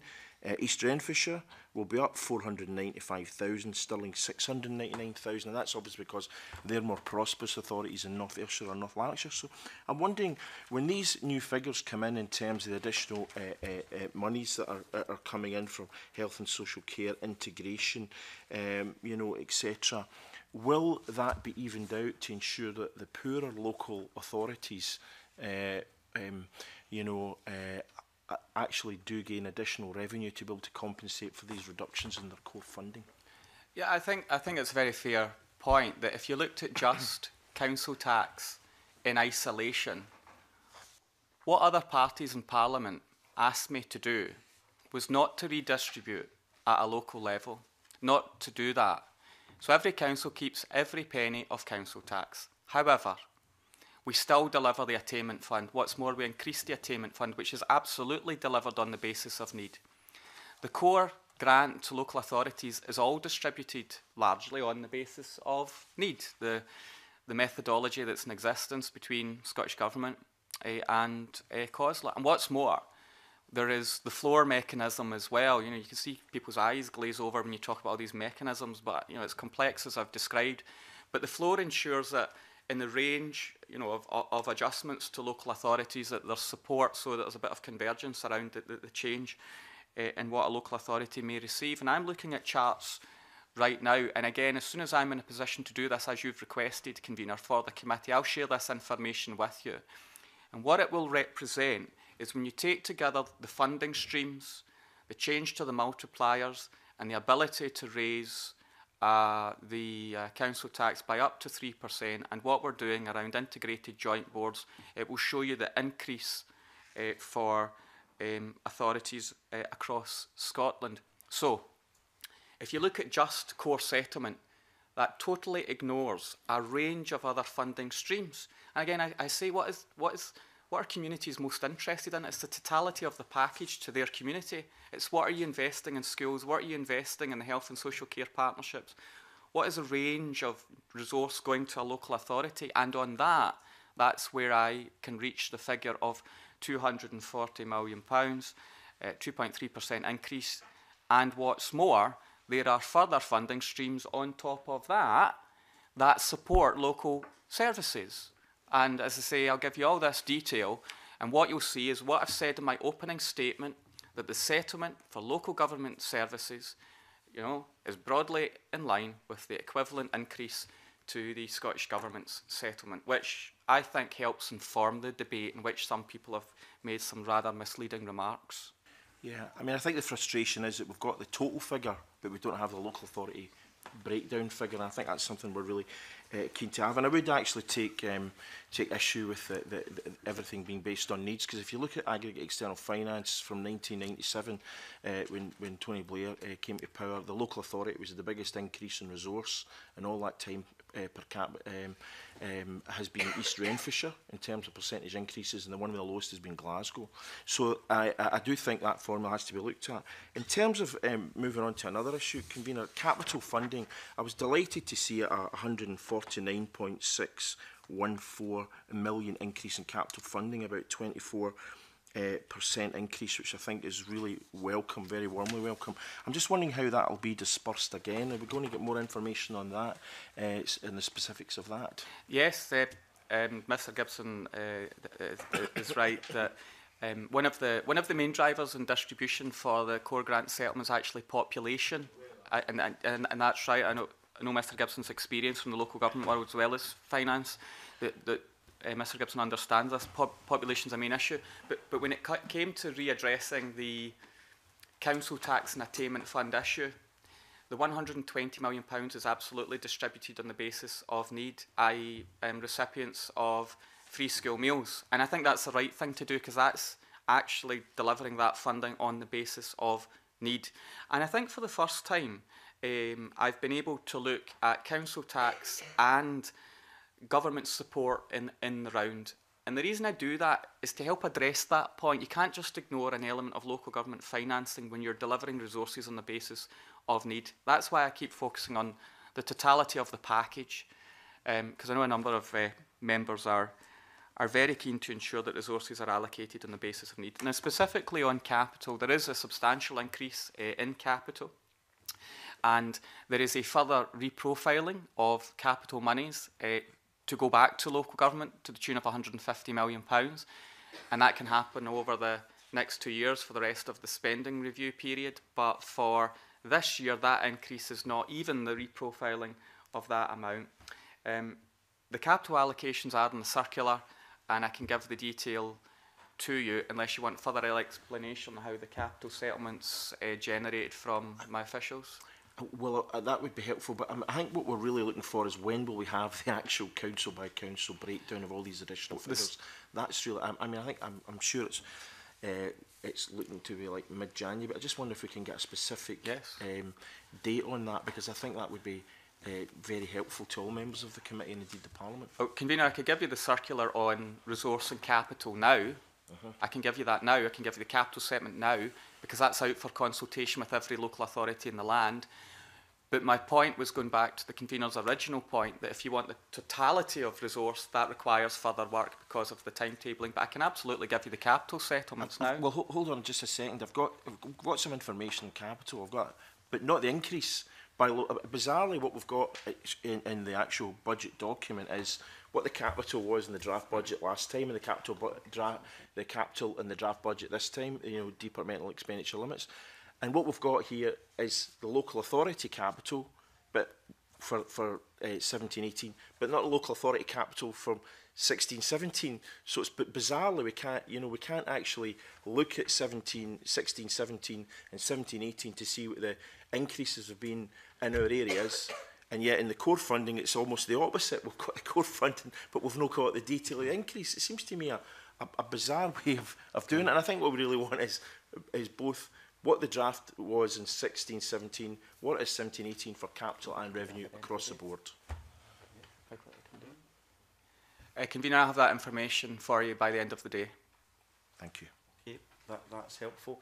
And just briefly in relation to the capital monies, we don't want to assume, but we're thinking a huge amount of that might be in terms of the bricks and mortar delivery of our commitment to increasing the nursery estate within Scotland. Would that be right? No, that's before we even engage in that particular exercise. The capital increase is largely at the discretion of local authorities. There will absolutely be an escalation of resources to deliver our childcare plans.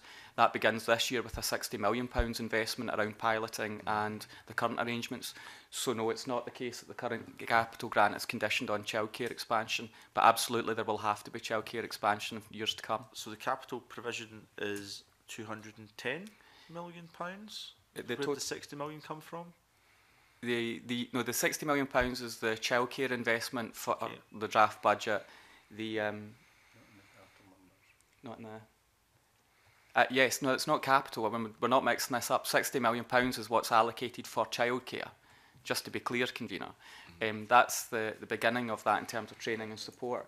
But there is nothing specifically conditioned in the capital grant, is the point that I'm making, for the next year's financial year, around the increase to local authorities.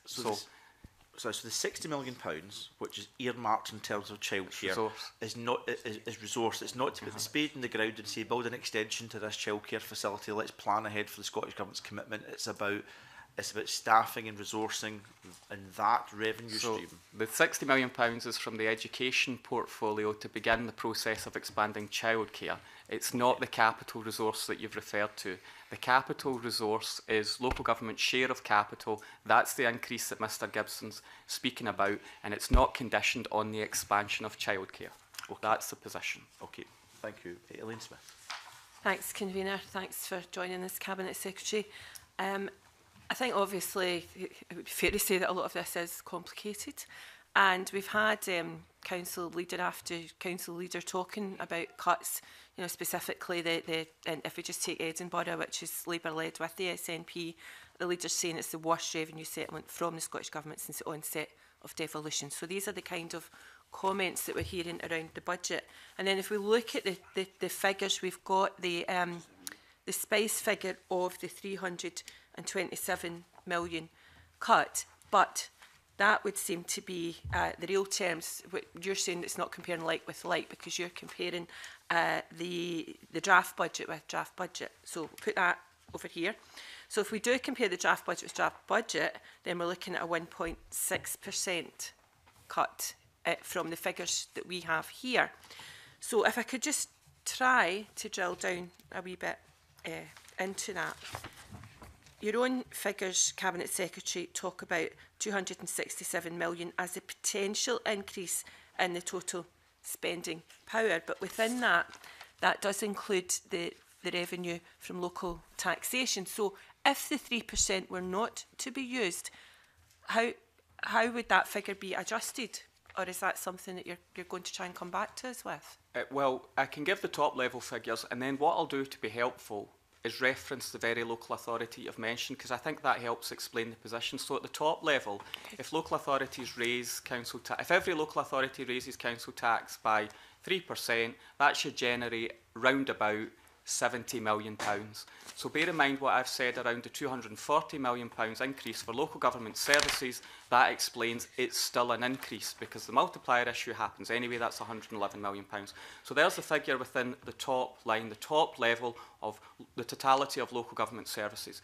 And Elaine Smith, I think, is right to pick on some of the evidence that's been received by local authorities and compare that with what I'm proposing in the draft budget. That's a very fair point. And the council that's been name-checked is the City of Edinburgh Council. And if I look across the support that will go to the City of Edinburgh Council and the multiplier increase and the council tax increase of 3%, they will have an increase of £18.5 million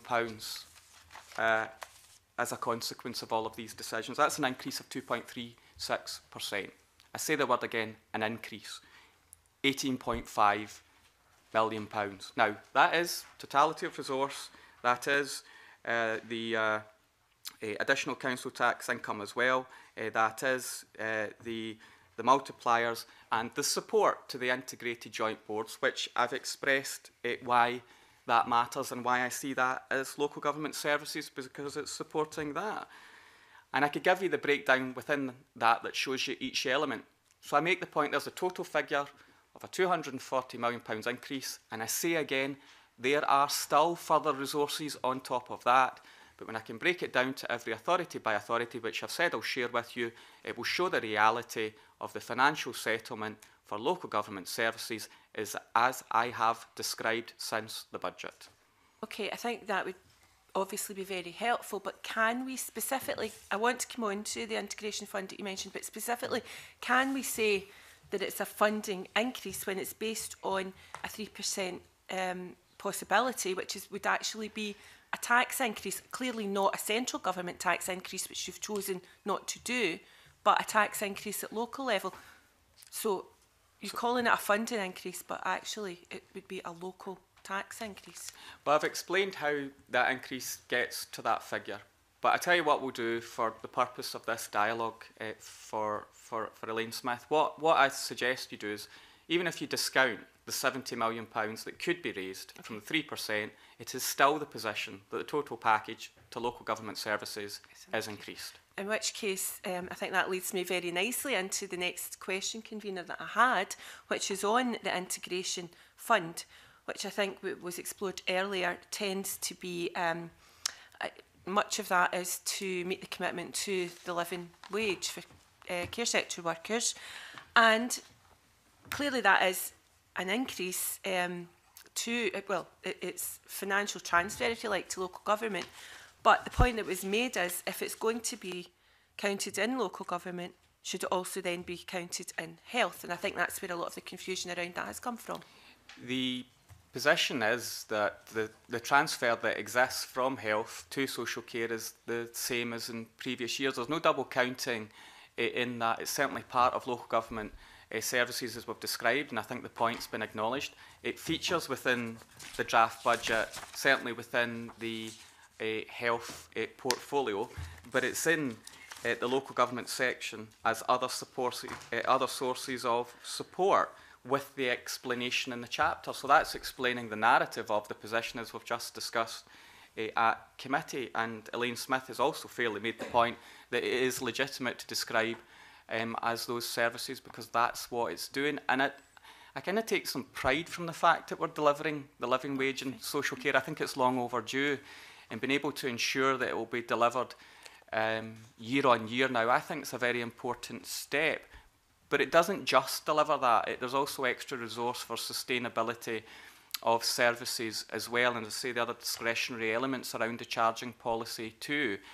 I said earlier there was pressure on all our public services, and there are, but I think this represents the direction of travel that I thought there was political consensus on, that we need to transfer more from acute to community, and we also need to support local infrastructure to ensure that we're taking the right preventative approach to ensure that there's quality care. And it also properly rewards those within the sector that I think deserve that to be paid the living wage. Well, I certainly, Convener, don't argue with the Minister on that, and would agree about the living wages, I'm sure he'll appreciate. But I do think that it has added to what has been a complicated process when people like the Fraser Revalander Institute are saying that the government often double counts this as spending in local services. Clearly, this isn't right. It has to be one or the other, and I think that's where some of that confusion has come in. But I did want, unless the Cabinet Secretary wants to add to that, I did want to move on to talking about the council tax, income bands, ETH and the attainment fund. These are the three issues that you mentioned yourself earlier, Cabinet Secretary. So on the attainment fund and the council tax banding issue, the committee, as you pointed out, did spend some time on this, and there was concerns raised about it, and clearly the decision was, for whatever reason, that the council tax bands, the money raised from, the additional money raised, 111 million, I believe, from the band E to H, raising of those bands, that could not be taken from local authorities, and therefore there would have to be a different way of working out. And I think at the time when this committee was considering all of that, it was thought that what might happen would be that the government would reduce the grant to then give funding back to cover this. So has that happened, or is this extra money from central government? The attainment fund is extra money from central government funded through our central resources. On the council tax banding, you're right, we had that discussion, and this government's listened. It's listened to COSLA, it's listened to this committee, it's listened to Parliament, and I think that's a good thing, that the government is willing to listen to other people and change our position, but not compromising our principle, because the principle was that we wanted to give the resource to schools to tackle attainment. Education is the government's #1 priority, and we've held true to that and actually increased the amount for the forthcoming financial year around the attainment fund, and we're funding it centrally. Just to go back to the other point, because it is just for completeness that I know the Health Secretary has confirmed this as well, that there is no double counting, because the position on health and social care and the IGBs, it doesn't change the aggregate position in terms of our DEL position. for our budget, but I think it is important to set out the context of local government services. And Convener, you cut me off, as is your right, earlier on when I was going to give you a quote, but it is a really important quote when you look at the nature of that integration. I suppose the clue's in the name, integration between health and social care. And the quote was this: for a generation, the elephant in the room in discussions about integrated care has been the artificial distinction between health care and social care. Those, including me, who have sought to defend the distinction have sounded increasingly absurd and out of touch. It often takes a crisis to force an issue, if not now, when? That was in 2011 by Stephen Durrell MP, who was the chairman of the Commons Health Select Committee and Health Secretary.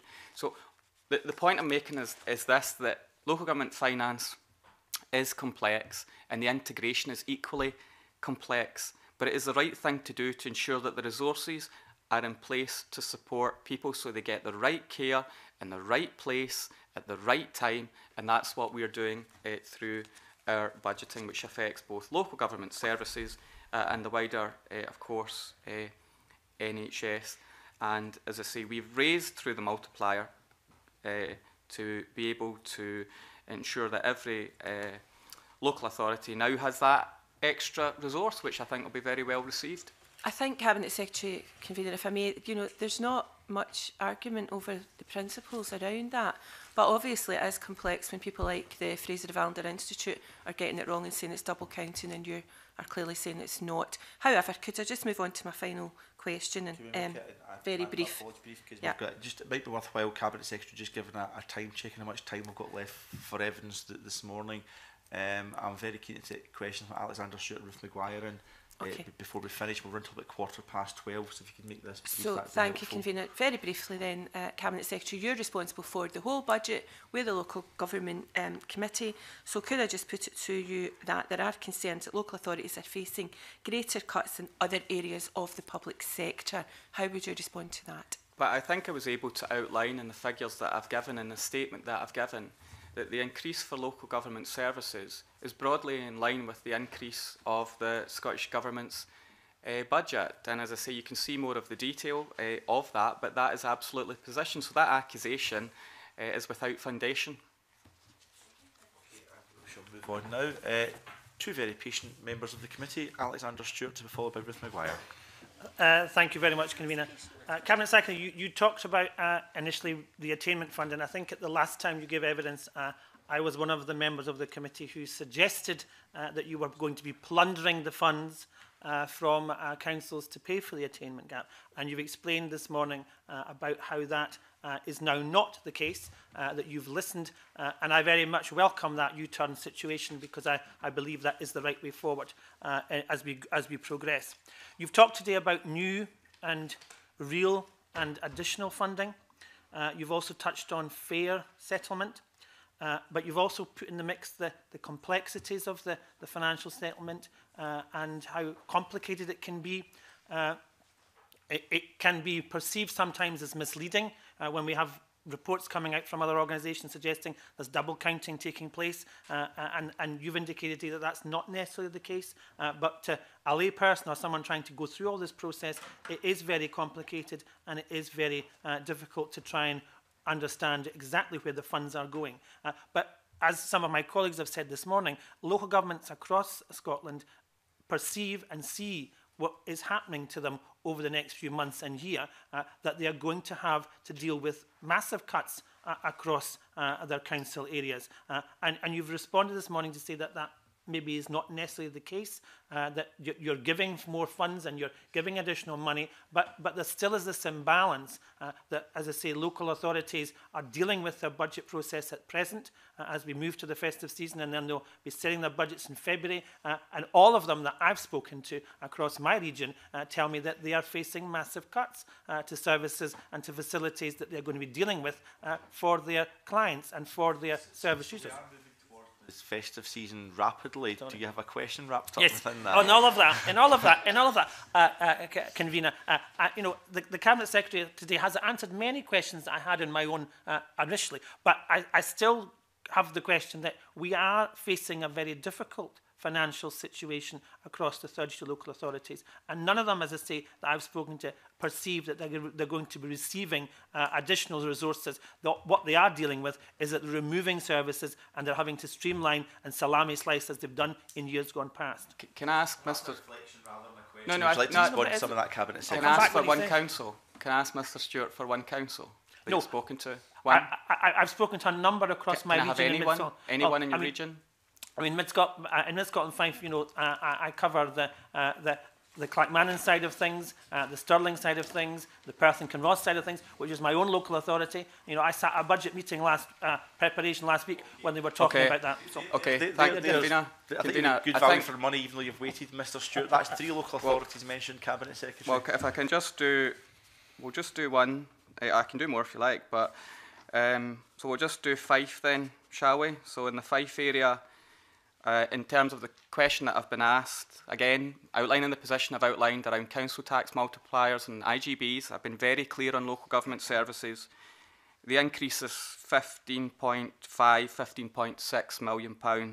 That's an increase of 2.4%. I can do the same for any other local authority. But can I refer back to, I know you're short of time, Convener, I'm happy to stay as long as is required. Mr. Stewart made a comment that, you know, it's interpretation of some of this. Well, there's the facts, and you'll have more detail coming your way. I suppose I could quote the BBC that says, I think online yesterday, that the government was telling the truth. So were councils, but the government was telling the truth. Who would have thought the BBC, especially after last week, might have said that? But you'll see the information. I have to... Here, Cabinet Secretary. No, I have to... I'm sure you can forgive me, but I want to redress something that Mr. Stewart did say, though. He said at one point I was going to plunder local government. At no point was the Scottish Government going to do that. I made it perfectly clear in proposing to change the multipliers that every council would keep every penny of council tax at the local level, but I did say on the basis of need that there would be an element of redistribution within the local government settlement, and people objected to that. We are not doing that, but we were never taking a single penny away from a local authority from their council tax. But what we're now doing, as every member fully understands, is delivering the attainment fund at an increased level from central resources. Ms. McGuire. Thank you, Convener. Good afternoon. It is now Cabinet Secretary. You rightly mentioned that both the public and private sector are operating in quite challenging times. And when we did our pre-budget scrutiny, the Accounts Commission were keen to stress the importance of long-term planning for local government. And I would just be interested to hear your reflections on how the impact of one-year funding rounds has on local government's ability to plan ahead and effectively manage reserves, and also about reserves, whether the Scottish Government takes into account the respective reserve levels of local authorities when setting budgets. On the question of reserves, no, we generally don't take reserves into account. That is a matter for the local authority to determine what's the optimal level for them. So you wouldn't take that into account in the finance settlement they would receive. As I say, there are other factors around need and population and all the other indicators that drive those figures. So you don't take reserves into account. However, it is valid for politicians to look, and the public, and Audit Scotland and others, to look at local authorities' reserves and make judgments or comments around them, but that's not something that the Scottish Government would generally do. On the timetable of local government settlements, I would say the same of the third sector as well, and actually of the business community around tax propositions. I think people would prefer certainty if that could be given, but I'm sure all members appreciate that this year I was wrestling with deep economic turbulence, a Chancellor who said he was about to reset fiscal policy. I can't remember if that was a Chancellor. No, it was a new Chancellor, not the one before him, George Osborne, of course, who's no longer the Chancellor. There was such economic turbulence, and the autumn statement was to be a major fiscal event. So for all of those reasons, it was possible that the UK Government were going to reopen our settlement, and the economic drivers were changing. So all of that led to a view that a one-year budget was the most sensible thing to do in the circumstances, and that's what I've done. Would I prefer to set out a 3-year spending review? Of course I would. Would that be welcomed by local government, the third sector and business? Of course it would. But I want an accurate, credible budget as opposed to one that's either ill-informed or subject to so many variables that it would change drastically, and that wouldn't give the certainty that people seek. So I will, of course, through the budget review group that's underway within Parliament, look at the processes of how we do the budget to ensure that we can move as quickly as possible, but it's as well informed as it possibly can be, and it gives longer term certainty. So it's a fair point, but I hope it's equally understood why I've had to make the decisions that I have. And my final point is this. This government has proposed a draft budget to the tune of some £38 billion within 3 weeks of the Chancellor's autumn statement, and a local government settlement within hours of presenting the draft budget to Parliament. Why? Because Parliament gets to see it first, and then other elements come as soon as they possibly can thereafter, and that's why we then go into consultation and engagement. And I have to commend the work of the civil service and my officials, who have worked incredibly hard to deliver on what has been required of them by ministers to ensure that we can present these figures as quickly as possible so that we can give people greater certainty. But to the wider timetable question, I'll continue to look at that and see what longer term financial outputs I could possibly pursue. Thank you. No, that's fine. Now, a couple of very brief supplementaries, because time is almost upon us. We'll take Kenneth Gibson first. Thanks very much. I mean, one of the things that came out of the Accounts Commission last week was that local authorities should actually do medium to long-term planning, and they expressed concern that of the 32 local authorities, 3, Glasgow, for example, being one, was not carrying out medium to long-term planning, meaning that they weren't able to optimise services. Is that a concern to you? And just to go back to what I asked earlier, in terms of the figures, will we also get the figures for each local authority in terms of how much 3% could possibly raise for each local authority? Yes, I can provide those figures. The total figure, and I've outlined the methodology. So Glasgow, since it's been mentioned, is an increase of £27.7 million, and that's an increase of just over 2%, again, just for completeness. On longer term planning, we of course all take advice from the audit bodies and other experts, of course we do, in terms of longer term planning. And I'm sure local elected politicians will be thinking frankly about the council elections at the moment, but there is a real need to look at the long term planning within local government. And I would say again, this is a subject that Mr Gibson and I have often discussed. There is still more room, frankly, for efficiency and shared services and procurement, and a direction of travel with local government that can do even more with the resources that they've got. But we should do that in partnership, and we should do that right across the public sector as well. Thanks, Convener. Thanks, Convener. Cabinet Secretary, I understand that after the original allocation figures had been given to councils, then they had to be contacted again for a revision of those allocation figures, because some were wrong. So that in some ways, that, I mean, I'll give you one example here, which was Edinburgh City Council originally allocated 699.4 million, being put down to 691.5, and I appreciate other councils, I think, were revised upwards. It's just to ask you about that, and perhaps some explanation of how that happened and how the councils reacted to that. This is a matter of process. This is the point of the local government circular. The settlement letter goes, the circular goes to the local authority. COSLA are engaged with it as well. Local authorities check, there's engagement, see are any of the factors, the determinants right, and then there is a adjustment. There's been adjustments before, there's adjustments again this year. That's the point of the consultation. That's what the exercise is meant to do, and the adjustment was made in a further circular the next day. So the first circular went out one day, immediate engagement from COSLA, officials, councils engage through COSLA, officials meet, engage, address it, and the new circular is reissued and councils engage with that, and then there's further work, joint work between our officials, and you arrive finally at the position on the order that comes to Parliament about what actually is released to local government. This is a matter of process, it's technical adjustments, it's always been the case, there's been adjustments in the past, and there was an adjustment this year, but because of the timetabling issue, I suppose it's happened much more quickly than ordinarily would have been the case. Well, and the councils were perfectly cool with that process.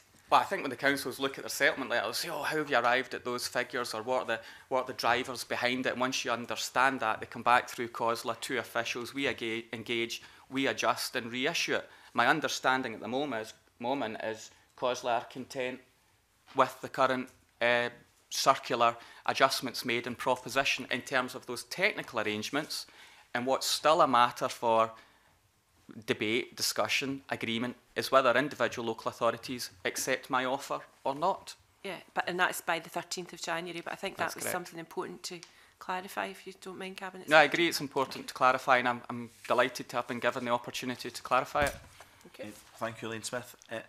You mentioned Glasgow City Council in reply to a question from Kenneth Gibson, which has actually been very helpful for the committee. Of course, as a Glasgow member of the Scottish Parliament, the funding position of Glasgow City Council of particular interest to myself. Now, Councillor Macleod, the leader of the administration for Glasgow City Council, gave evidence to this committee in relation to budget scrutiny. Beforehand, he said publicly in relation to cuts. He gave evidence to the committee, he spoke about cuts. After your budget cabinet secretary, he spoke about cuts. After he knew the numbers that you've used today, cabinet secretary. But what you've said today is there's 27.7 million cash increase for Glasgow City Council and a 2% increase in support, which is very, very different from what the leader of the council has said, which means we've almost came full circle in terms of local authorities perhaps seeking to make the financial position almost as a bargaining chip with national government look as under pressure or as dire as possible, and governments, for pretty obvious reasons, trying to make the position look as generous as possible, and sometimes the truth lies somewhere in between. But I listened very carefully to the figures you gave there, which was helpful given the fact that Councillor Macleod gave evidence into this budget process, and the committee will look at that. Yes, Cabinet Secretary? No, I just want to point out that you've heard me explain the methodology. It's increase in resource and capital, the multiplier, if that's a council tax issue, the potential to increase council tax by 3%, and of course the funds for the IGB, the integrated arrangements, and that's what gets you to the local government services figure that I've described for Glasgow City. But you know, I could add to that figure and say, and add in City Deal and other funding streams. So that's not even the total final position for that area. There is more in the total resources that go to that area, and that's why I think that we do have to look at local government services in the round. I know that politics is going to be played out in local government finance, especially as you enter local government elections. But these are the facts, these are the figures, and I'm happy to share it all with you, Convener. And the reason for illustrating that, Cabinet Secretary, is we'd like you to share it with us long before the 11th of January, which is when this committee has to sign off on our budget report back to the Finance Committee, and I think members will want the opportunity to look in detail at the numbers that you do provide, Cabinet Secretary, and I think a breakdown rather than just the headline figures would be very helpful in relation to that. But I think it is just an appeal again that in future budget processes, I think it would be helpful if, whether it was Spice or our researchers or members, didn't have to thumb between various documents and circulars to get the actual position as purported by the Scottish Government, and there must be a better way of doing this in the future. And I'll leave that hanging, Cabinet Secretary. Time is upon us. Do you have any final remarks you want to make before we move to the next part of our evidence session? I have no further remarks if there are no further questions. Okay. Well, thank you very much, Cabinet Secretary, and your team for coming along this morning. And we do now move to agenda item 3, which is in private. So we now move into private session. Thank you.